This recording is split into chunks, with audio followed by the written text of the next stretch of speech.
urduaudiobooks.com پر آپ سن رہے ہیں سیرت سرور عالم صلی اللہ علیہ وآلہ وسلم، جلد دوئم، تالیف مولانا سید ابو العلا مودودی، آواز وجیح احمد صدیقی، پروڈیوسر اظہر نیاز۔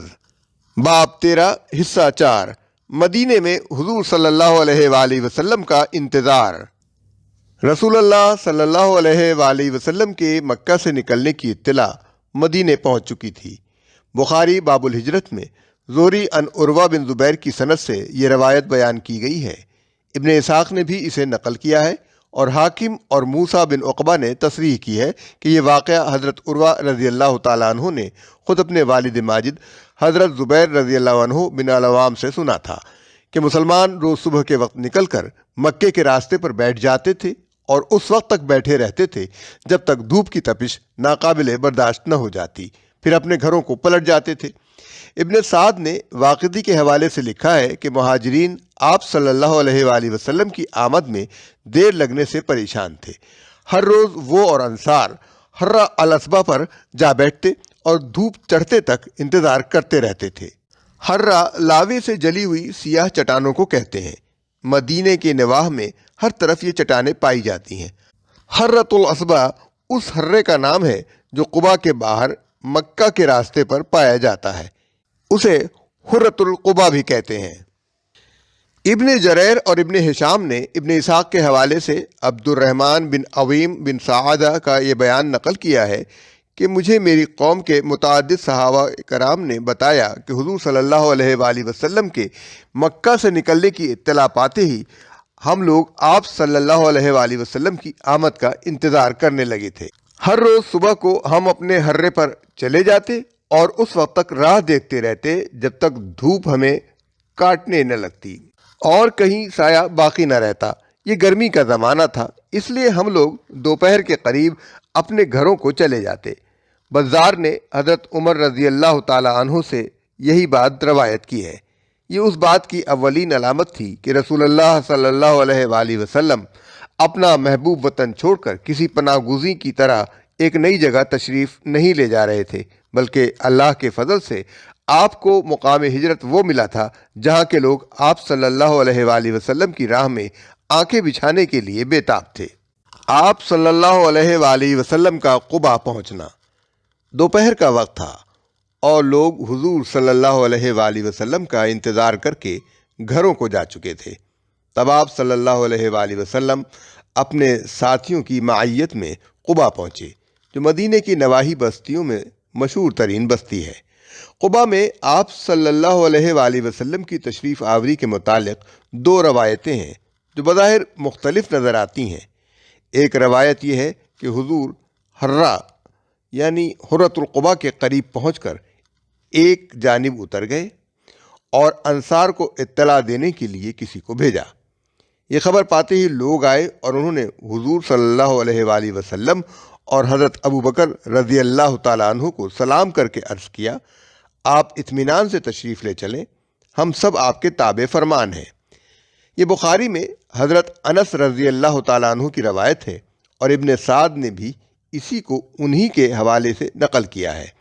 مسند احمد اور بہقی میں حضرت انس رضی اللہ تعالیٰ عنہ کی جو روایت آئی ہے اس میں یہ اضافہ ہے کہ حضور صلی اللہ علیہ وآلہ وسلم کی تشریف آوری کی خبر سنتے ہی 500 آدمی استقبال کے لیے دوڑ پڑے۔ دوسری روایت یہ ہے کہ جب حضور صلی اللہ علیہ وآلہ وسلم قباء کے قریب پہنچے تو ایک یہودی نے جو اپنی گڑھی کے اوپر کسی کام کے لیے چڑھا ہوا تھا، آپ صلی اللہ علیہ وآلہ وسلم کو آتے ہی دیکھ کر انتہائی بلند آواز سے پکار کر کہا، اے بنی قیلہ، یہ تمہارے سردار آ پہنچے۔ اوس اور خزرج چونکہ ایک ماں کی اولاد تھے جس کا نام قیلہ تھا، اس لیے ان کو بنی قیلہ کہا جاتا تھا۔ یہودی کا یہ اعلان کہ تمہارے سردار آ پہنچے صاف ظاہر کرتا ہے کہ مدینے کے مومن مشرک یہودی سب سے پہلے ہی یہ جانتے تھے کہ رسول اللہ صلی اللہ علیہ وآلہ وسلم پناہ گزین کی حیثیت سے نہیں بلکہ انصار مدینہ کے فرما روا اور حاکم و مقتدر کی حیثیت سے تشریف لا رہے ہیں۔ یہودی کا یہ اعلان مختلف راویوں نے مختلف الفاظ میں نقل کیا ہے۔ ہم نے صرف ایک روایت کے الفاظ لے لیے ہیں کیونکہ سب کو یہاں نقل کرنا طول لا حاصل ہے۔ تو یہودی نے بلند آواز سے پکار کر کہا، اے بنی قیلہ، یہ تمہارے سردار آ پہنچے۔ یہ سنتے ہی بنی عمرو بن عوف نے جو قبا میں آباد تھے بیک زبان نعرے تکبیر بلند کیا اور ہتھیار سے سج کر آپ صلی اللہ علیہ وآلہ وسلم کے استقبال کے لیے چل پڑے۔ ادھر رسول اللہ صلی اللہ علیہ وآلہ وسلم اور حضرت ابو بکر صدیق رضی اللہ تعالیٰ عنہ اپنی سواریوں سے اتر کر کھجور کے ایک درخت کے سایہ میں تشریف فرما ہو گئے۔ انصار کا ہجوم بڑے جوش و خروش کے ساتھ آپ صلی اللہ علیہ وآلہ وسلم کے مقام نزول پر حاضر ہوا۔ جذبہ بے اختیار کی وجہ سے لوگ ٹوٹے پڑتے تھے، مگر وہ جانتے نہ تھے کہ دونوں صاحبوں میں رسول اللہ صلی اللہ علیہ وآلہ وسلم کون سے ہیں۔ اس بنا پر اول وہ حضرت ابو بکر صدیق رضی اللہ تعالیٰ عنہ کو سلام کرتے رہے۔ پھر جب دھوپ حضور تک پہنچنے لگی تو حضرت ابو بکر رضی اللہ تعالیٰ عنہ نے اٹھ کر اپنی چادر سے آپ صلی اللہ علیہ وآلہ وسلم پر سایہ کیا۔ اس وقت لوگوں کو معلوم ہوا کہ حضور صلی اللہ علیہ وآلہ وسلم کون سے ہیں، اور لوگ آپ صلی اللہ علیہ وآلہ وسلم کو سلام کرنے لگے۔ یہ روایت امام بخاری نے حضرت عروہ بن زبیر سے، محمد بن اسحاق نے عبد الرحمن بن عویم بن سعیدہ سے اور ابن سعد نے واقدی سے نقل کی ہے۔ حاکم، موسیٰ بن عقبہ، ابن جریر طبری اور بلادری وغیرہ نے یہی واقعہ بیان کیا ہے۔ ان دونوں روایات میں بظاہر جو اختلاف نظر آتا ہے وہ در حقیقت کوئی اختلاف نہیں ہے۔ معلوم ہوتا ہے کہ ایک طرف حضور صلی اللہ علیہ وآلہ وسلم نے وہاں پہنچ کر عامر بن فہیرہ یا عبداللہ بن عریقت کو اپنی آمد کی خبر دینے کے لیے بھیج دیا ہوگا، اور دوسری طرف آپ صلی اللہ علیہ وآلہ وسلم کو دیکھ کر اس یہودی نے بھی پکار دیا ہوگا کہ آپ صلی اللہ علیہ وآلہ وسلم تشریف لے آئے ہیں۔ قبا پہنچنے کی تاریخ۔ حضور صلی اللہ علیہ وآلہ وسلم کے قبا پہنچنے کی تاریخ میں راویوں کے بیانات بہت مختلف ہیں۔ ابن سعد نے ایک جگہ پیر کا دن اور 2 ربیع الاول لکھنے کے بعد 12 ربیع الاول کو ایک کمزور قول کی حیثیت سے بیان کیا ہے، اور دوسری جگہ اس نے غار ثور سے آپ صلی اللہ علیہ وآلہ وسلم کی روانگی کی تاریخ 4 ربیع الاول اور مدینہ پہنچنے کی تاریخ 12 ربیع الاول قطعیت کے ساتھ لکھی ہے۔ بخاری میں حضرت عروہ بن زبیر کی روایت تاریخ کا تعین نہیں کرتی، بلکہ صرف یہ بتاتی ہے کہ پیر کا دن تھا اور ربیع الاول کا مہینہ۔ موسیٰ بن عقبہ نے امام زہری کے حوالے سے یکم ربیع الاول قبا پہنچنے کی تاریخ بیان کی ہے، حالانکہ راویوں کی عظیم اکثریت اسے مکہ سے نکلنے کی تاریخ بیان کرتی ہے۔ جریر بن حازم کی روایت ابن اسحاق سے یہ ہے کہ آپ صلی اللہ علیہ وآلہ وسلم 2 ربیع الاول کو قبا پہنچے تھے، مگر طبرانی نے عاصم بن عدی اور ابن ہشام ابن جریر اور ابراہیم بن سعد نے ابن اسحاق کی جو روایت نقل کی ہے اس میں 12 ربیع الاول تاریخ بیان کی گئی ہے۔ بلادری اور ابن قتیبہ نے لکھا ہے کہ یہی صحیح تاریخ ہے۔ ابن القیم نے زاد المعاد میں اور ابن عبد البر نے الدرر میں بھی یہی تاریخ بیان کی ہے۔ بعض روایات 8 اور 13 اور 15 ربیع الاول کی بھی ہیں، لیکن صحیح و معتبر بات یہی ہے کہ حضور صلی اللہ علیہ وآلہ وسلم یکم ربیع الاول سن 1 ہجری کی رات کو مکہ سے نکل کر غار ثور میں تشریف لے گئے۔ 3 شب و روز وہاں رہے۔ 4 ربیع الاول کی رات کے آخری حصے میں مدینہ کے لیے روانہ ہوئے اور 12 ربیع الاول کو دوپہر کے وقت وہاں پہنچ گئے۔ شمسی حساب سے یہ تاریخ 24 ستمبر تھی۔ واضح رہے کہ قمری حساب سے رات دن سے پہلے ہوتی ہے اور سورج غروب ہونے کے بعد نئی تاریخ کا آغاز ہو جاتا ہے، اس لیے یکم ربیع الاول کی رات سے مراد دن سے پہلے والی رات ہے، نہ کہ دن کے بعد والی رات۔ نیز یہ بھی معلوم رہے کہ حضرت عمر رضی اللہ تعالیٰ عنہ کے زمانہ خلافت میں جب ہجری تاریخ کی ابتدا کی گئی تو ہجرت کے روز سے نہیں بلکہ یکم محرم مطابق 16 جولائی 622 سے اس کا آغاز کیا گیا تھا، کیونکہ اہل عرب قدیم زمانے سے محرم ہی کو سال کا پہلا مہینہ مانتے چلے آ رہے تھے، اس لیے ہجرت سنہ ہجری کے تیسرے مہینے میں ہوئی۔ قباء میں قیام، یہ بات متفق علیہ ہے کہ قباء میں حضور صلی اللہ علیہ وآلہ وسلم کا قیام قبیلہ اوس کی ایک شاخ بنی عمرو بن عوف کی بستی میں رہا۔ یہ بھی ثابت ہے کہ وہاں آپ کی میزبانی کا شرف حضرت کلثوم رضی اللہ عنہ بن حزم کو حاصل ہوا۔ یہ ایک سن رسیدہ بزرگ تھے۔ حضور صلی اللہ علیہ وآلہ وسلم کی تشریف آوری کے تھوڑی مدت بعد ان کا انتقال ہو گیا۔ ابن جریر کا بیان ہے کہ اصحاب رسول صلی اللہ علیہ وآلہ وسلم میں یہ پہلے شخص تھے جن کا ہجرت کے بعد انتقال ہوا۔ نہ معلوم یہ بات کس طرح بعض روایات میں آ گئی ہے کہ حضور صلی اللہ علیہ وسلم کے قیام کے زمانے میں یہ مشرک تھے۔ استیاب میں ابن عبد البر اور اصابہ میں ابن حجر نے تصریح کی ہے کہ ہجرت سے پہلے یہ مسلمان ہو چکے تھے۔ اگرچہ بعض اقوال یہ ہیں کہ آپ صلی اللہ علیہ وآلہ وسلم حضرت سعد رضی اللہ عنہ بن خثیمہ کے ہاں ٹھہرے تھے، لیکن ابن سعد اور بلازری نے واقدی کے حوالے سے اور ابن جریر اور ابن ہشام نے محمد بن اسحاق کے حوالے سے تصریح کی ہے کہ دراصل قیام تو کلثوم بن حزم ہی کے ہاں تھا، لیکن حضور صلی اللہ علیہ وسلم لوگوں سے ملاقات کے لیے حضرت سعد بن خثیمہ کے ہاں تشریف فرما ہوتے تھے، کیونکہ وہ بال بچوں والے نہ تھے اور ان کا پورا گھر مردوں کے لیے کھلا ہوا تھا۔ اسی بنا پر لوگوں میں مشہور ہو گیا کہ آپ صلی اللہ علیہ وآلہ وسلم حضرت سعد رضی اللہ تعالی عنہ کے ہاں ٹھہرے ہیں۔ بلازری میں فتح البلدان میں بھی یہی بات اس صراحت کے ساتھ لکھی ہے کہ میں نے حدیث اور سیرت مغازی کا علم رکھنے والوں کی ایک جماعت سے یہ بات سنی ہے۔ اس قیام کے زمانے میں آپ صلی اللہ علیہ وآلہ وسلم نے مسجد قباء کی تعمیر فرمائی، جیسا کہ امام بخاری نے حضرت عروہ رضی اللہ عنہ بن زبیر سے اور ابن ہشام اور ابن جریر نے محمد بن اسحاق سے روایت کیا ہے۔ ابن جریر نے اس کے متعلق ابن اسحاق کی پوری سند درج کی ہے، جس سے معلوم ہوتا ہے کہ یہ دراصل حضرت علی رضی اللہ تعالی عنہ کی روایت ہے۔ حافظ ابن حجر کہتے ہیں کہ یہ پہلی مسجد تھی جو اسلام میں بنائی گئی، اور پہلی مسجد تھی جس میں رسول اللہ صلی اللہ علیہ وآلہ وسلم نے اپنے صحابہ کو علانیہ نماز باجماعت پڑھائی۔ مسجد قباء اب بھی مدینہ طیبہ کے جنوب مغرب میں موجود ہے۔ اس کے قبلے سے متصل جس مقام پر اب قباء مقام العمرہ کے نام سے معروف ہے، یہی حضرت کلثوم بن حزم کا مکان تھا، اور اس کے قریب دوسرا قباء جو مسجد سے متصل ہے اور بیت فاطمہ کے نام سے معروف ہے، وہ حضرت سعد بن خثیمہ کا مکان تھا۔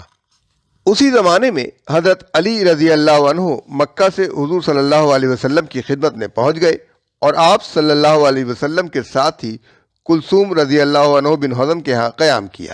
ابن ہشام اور ابن جریر نے محمد بن اسحاق کی روایت نقل کی ہے کہ وہ مکہ میں 3 دن ٹھہرے اور اہل مکہ کی تمام امانتیں واپس کیں جو حضور صلی اللہ علیہ وسلم کے پاس رکھی ہوئی تھیں۔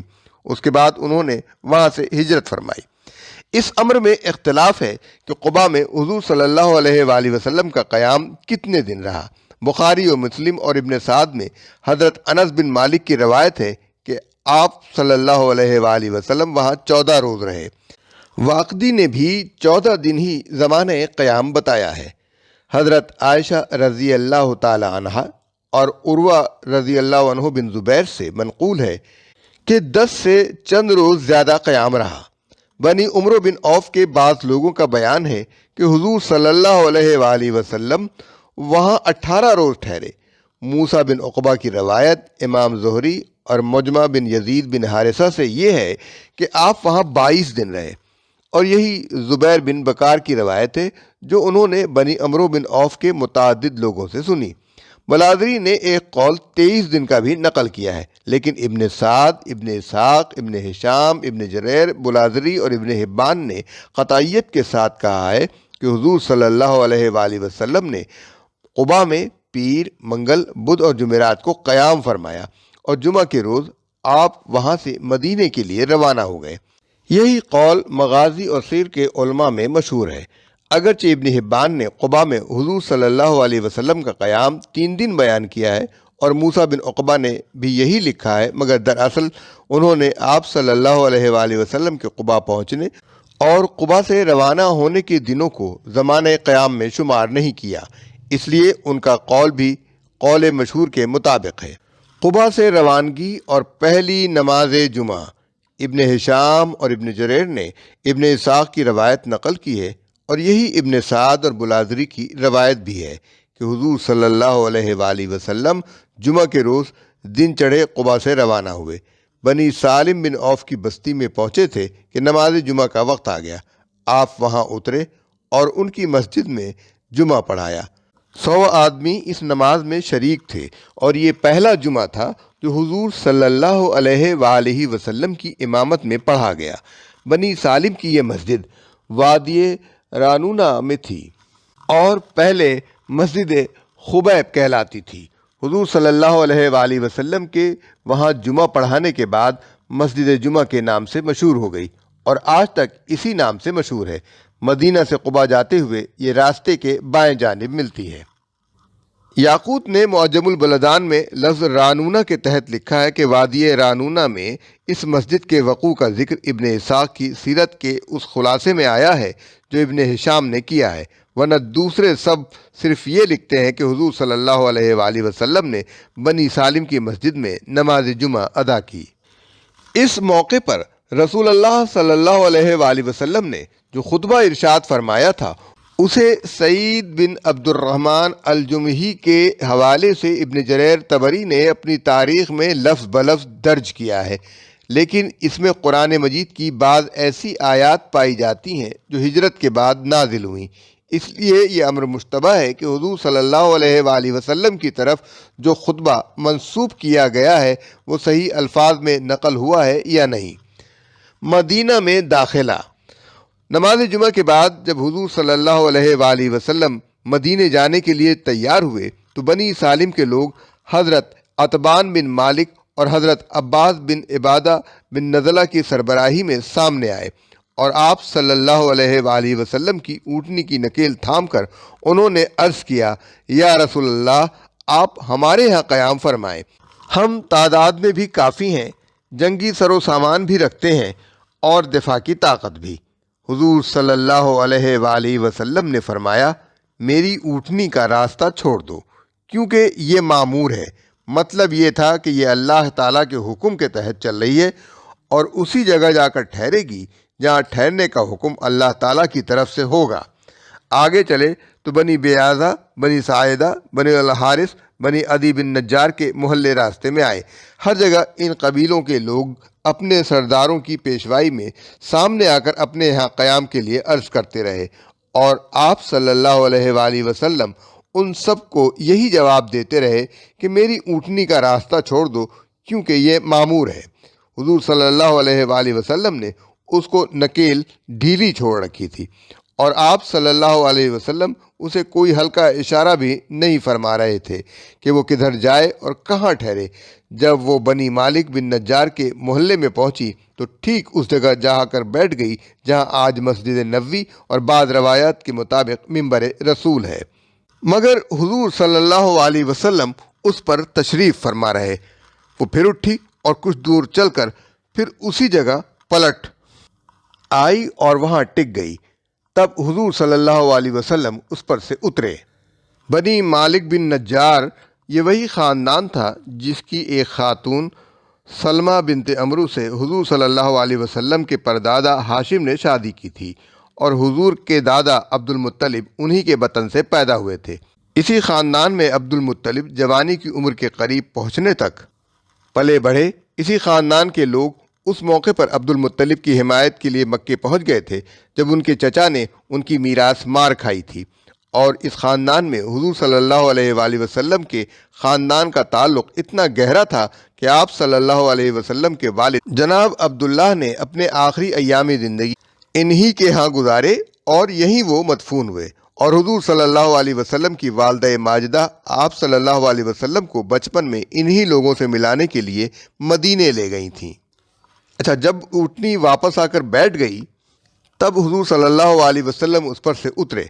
اس میں اللہ تعالیٰ کی عظیم حکمت تھی کہ اس نے حضور صلی اللہ علیہ وسلم کی جائے قیام کا انتخاب خود حضور صلی اللہ علیہ وسلم پر نہ چھوڑا، بلکہ اپنے حکم کے تحت اونٹنی سے یہ خدمت لی۔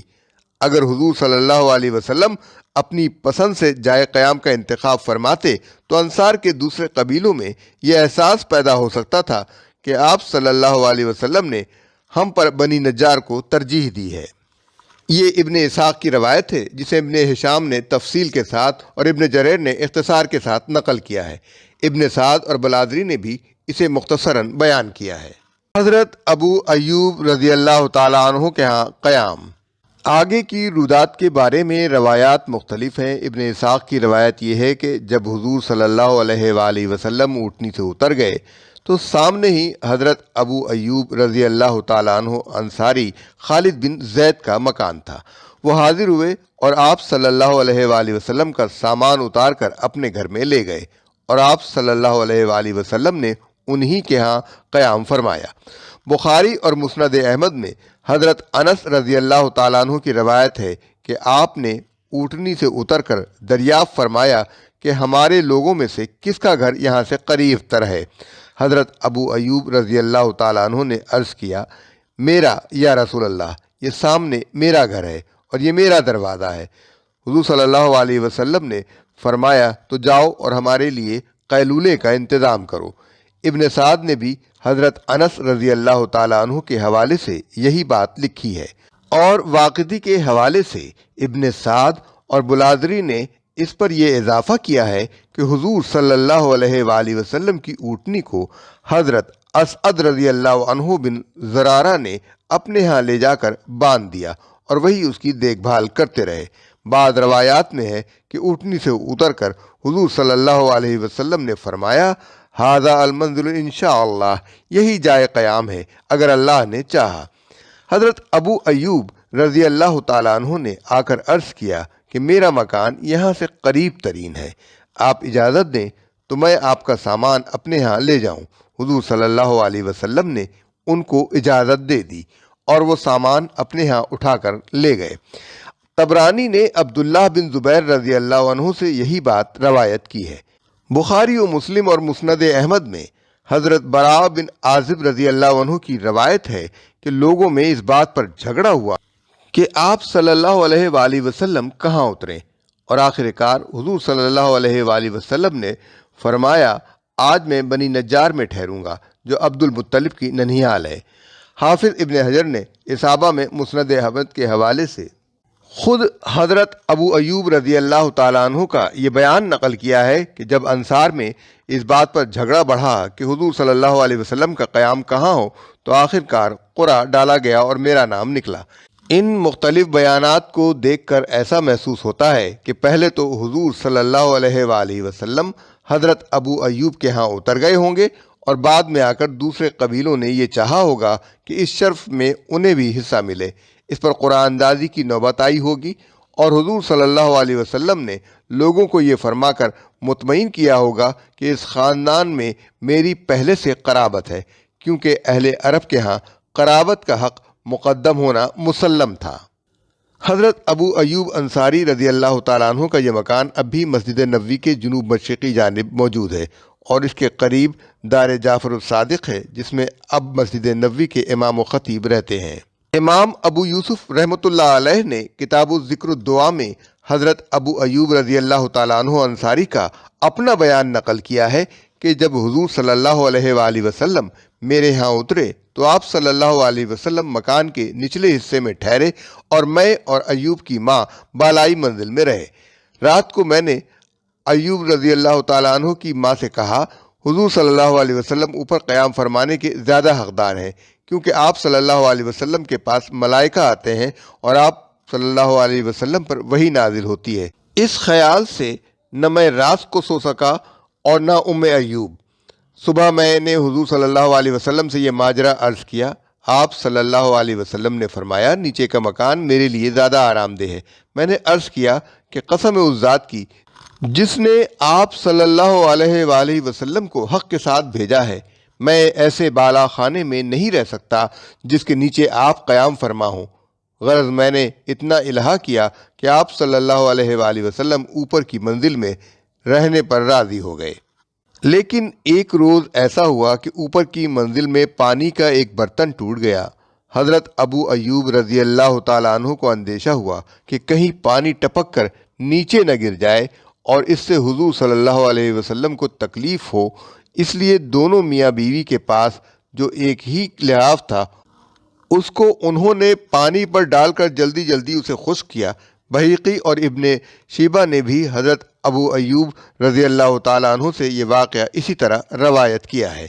ابن سعد نے حضرت زید رضی اللہ عنہ بن ثابت کے حوالے سے لکھا ہے کہ حضرت ابو ایوب رضی اللہ تعالیٰ عنہ کے ہاں حضور صلی اللہ علیہ وسلم کے قیام کے زمانے میں کوئی دن ایسا نہ گزرتا تھا جب 3-4 گھروں کے لوگ آپ صلی اللہ علیہ وسلم کے دروازے پر کھانے کے خوان لیے ہوئے کھڑے نظر نہ آتے ہوں۔